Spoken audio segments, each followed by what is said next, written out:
some questions. Sure.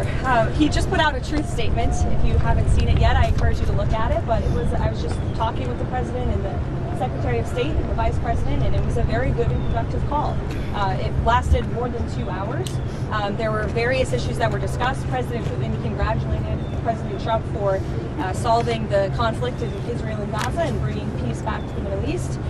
He also thanked the First Lady for her efforts to bring back children and save children in this brutal conflict.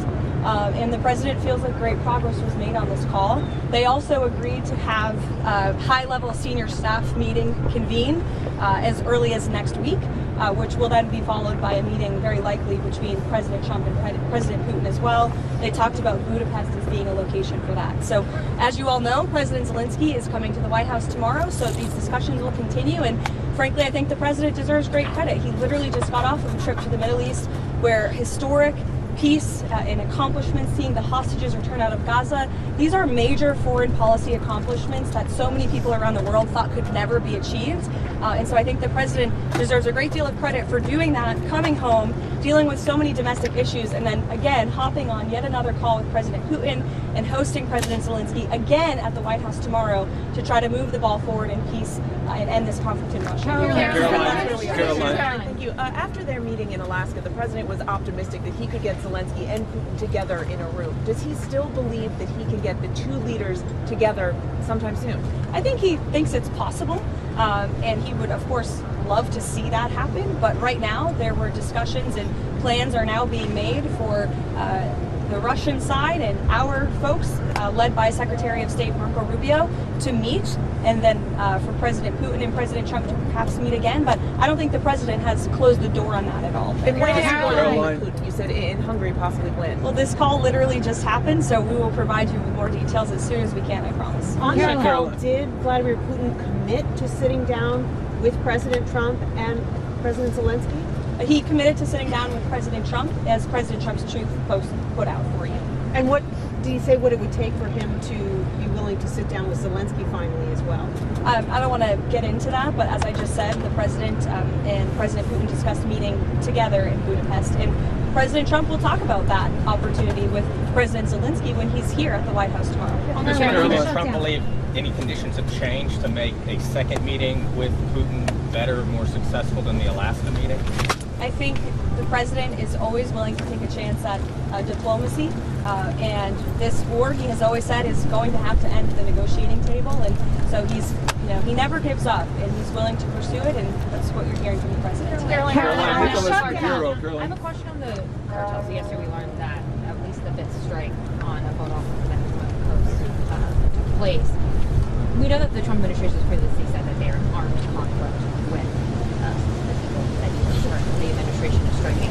Who are these people, and don't you think not only the people, the American people, but lawmakers deserve to know? Narco terrorists who are trafficking drugs illegally to the United States of America. That's who we're in a conflict with. And the president's been very clear, and he's been very transparent about these strikes, releasing classified video, unclassifying that video, declassifying it rather for all of you to see, and to let the public and lawmakers know with each of these strikes. And there should be no surprise for this. The president campaigned on using every lever of power to go after the drug cartels who have been trafficking illicit poison into our country for far too long.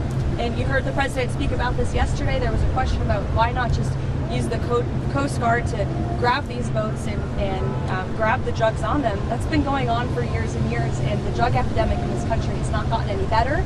The cartels have only gotten more powerful. So the president is taking these unprecedented steps, and it's making a real impact. We are seeing less boats with lots of drugs coming into the shores of the United States of America as a result of these successful strikes, and I think the American people can expect them to continue.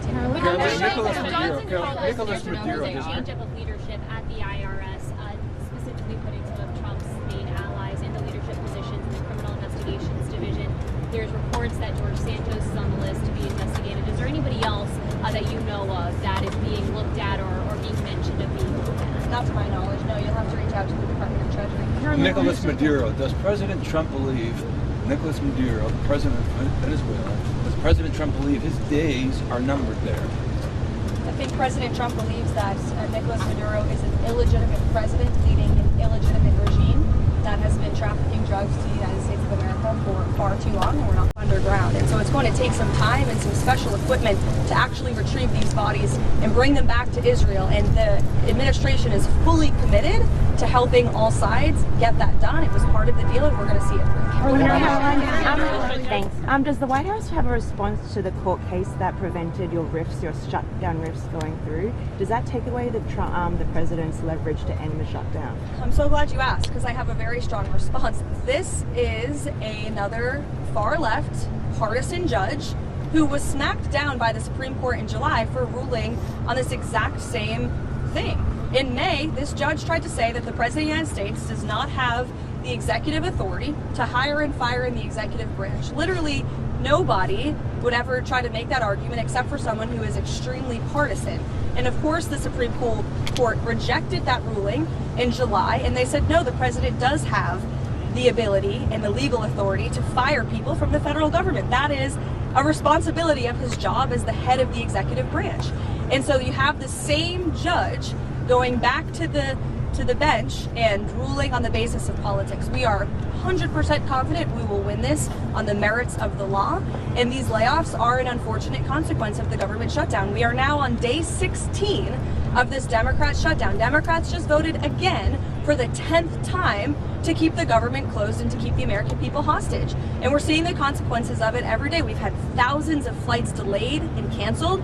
Air traffic controllers, TSA agents continue to work without pay.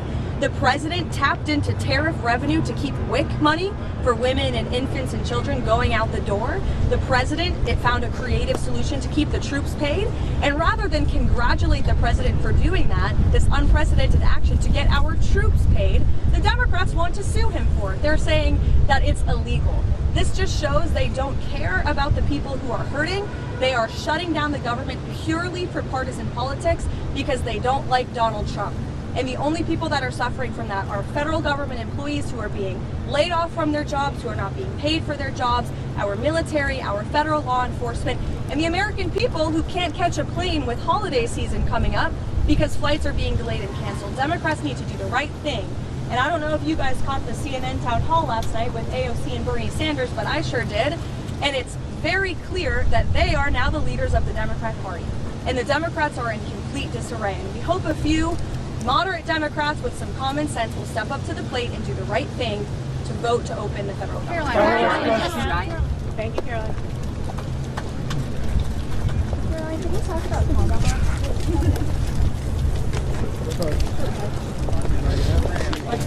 Oh, I know we have one.